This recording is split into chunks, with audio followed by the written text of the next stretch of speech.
All right, so I'm going to show you how to use a hump jumper today. It's this little gizmo here. There's a big side and a little side, and it's shaped like this on both ends, so it goes around the presser foot. And it's used for getting over jean hems.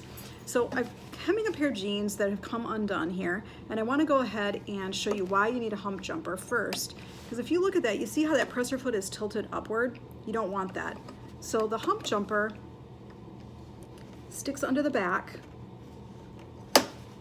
and allows you to cleanly go over the top of that jean hem nicely and neatly. So when you start sewing, you're going to start sewing when it's flat, and then when you get to your hump, you're going to put the needle down and you're going to go ahead and lift that presser foot, stick that hump jumper underneath it, and it's going to flatten that presser foot right out.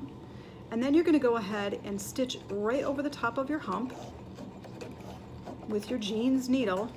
And then as you come down the hump in the front, you're going to go ahead and put the short side underneath it as you come down off that hump, and that's going to help you bridge the gap. And then once you get all the way down, you can go ahead and let go of the hump jumper and just pull it clean out and go ahead and continue your hem until you get to your next hump.